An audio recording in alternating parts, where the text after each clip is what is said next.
Hey, what's up you guys, it's XBL bringing you another video, and before we get into the commentary topic, I wanted to give a huge shout out to the Comic Book Cast, and Armin especially, a good buddy of mine, for they were nominated for the Podcast Awards.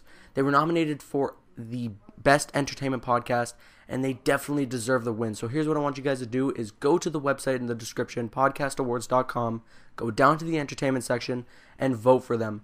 The voting ends November 15th, and you can vote every single day. It's so simple and easy to do, and you gotta help these guys win because their podcast is hilarious, and as it should be, entertaining. So, other than that, I'm Caboose XBL. Please, once again, vote for these guys. They definitely deserve the win, and enjoy the video.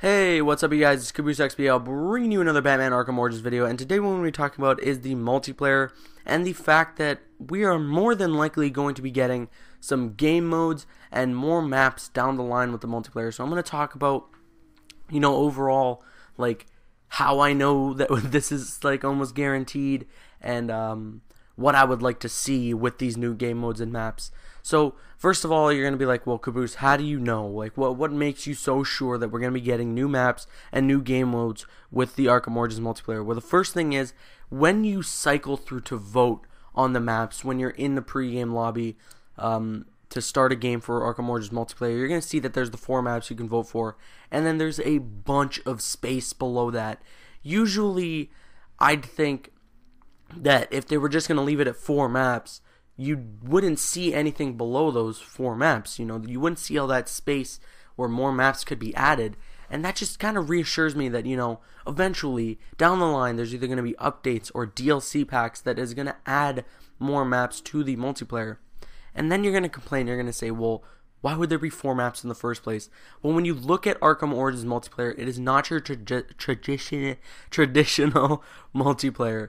There's 3 teams in which all the teams are on a very symmetrical map for each of them.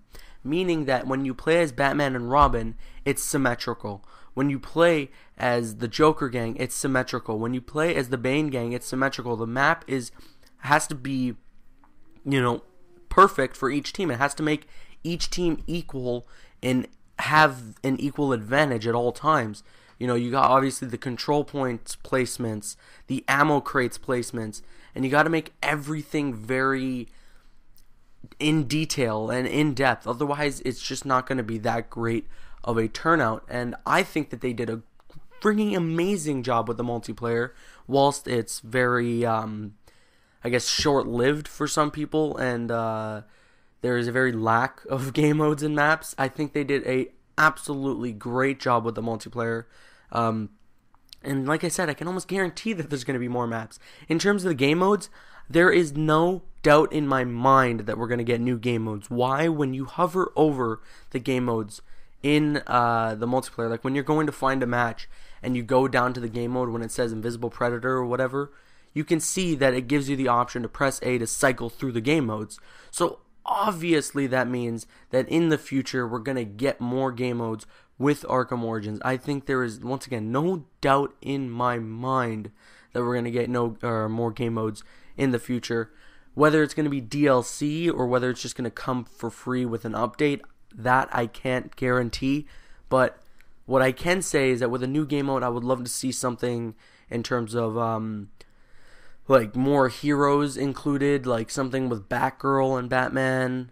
Maybe with the expanded storyline, if Batgirl is introduced, the multiplayer will introduce Batgirl.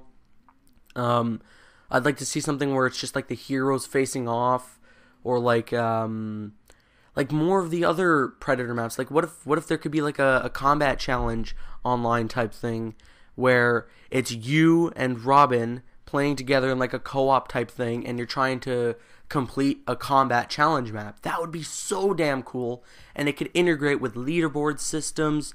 You could work together. You could be like, okay, listen, you gotta cover the gadget stuff to get our variation bonus up. I'm gonna cover the combat stuff to get the variation bonus up, and it would just be so amazing. I would honestly adore the fact that they would do that if they did. That sounds like the totally wrong word to use. Okay, I would fanboy out if they did that. That would just be amazing if you could do like a co-op challenge map, or a co-op invisible predator thing without, with AI that counts towards leaderboards. That would be really cool. In terms of new maps, I guess the only new thing to bring to the table is to kind of allow a little more interaction with them. Like, it would be cool if, as Batman and Robin, you can use the explosive gel to blow up walls, to take down walls, or certain walls, that is, and it can open up like a small new area of the map. Or, it could just be a new takedown variation that obviously hasn't been introduced yet. You could just use the explosive gel to take down enemies. You can't use it on a wall or anything like that. So that would be really cool. An enemy's walking around that wall, and you use your explosive gel, you take him down. That would be really freaking cool. And yeah, that's just about it in terms of my ideas for the new maps and game modes. But I would love to hear your opinions down below in the comments. What would you want to see in terms of new maps, new game modes, maybe new characters for the multiplayer? I'd love to hear all your opinions and thoughts down below in the comments, even though they're really messed up right now. Fuck Google Plus. Yeah, so once again, I'd like to hear your thoughts down below. And guys, I know you are thinking that the multiplayer is very dead at the moment, but just keep backing out and researching for games. That is what I do, and eventually, it may take about 5 minutes to 10 minutes, you will find a full lobby, no problem. Because what the multiplayer is doing right now, and I don't think it's doing it on purpose, is sometimes it'll just put you in dead lobbies by yourself. And that is something hopefully they fix, but like I said, just keep researching for games. Don't wait in a lobby and expect a bunch of people to join, because it's doing it for everybody else, where they search for a game and they get put in a lobby by themselves. Back out, research over and over again until you find a full enough lobby, and then eventually you can get into games much faster. So other than that, I'm CaboosXBL. Like, favorite, comment, and subscribe. See you guys later.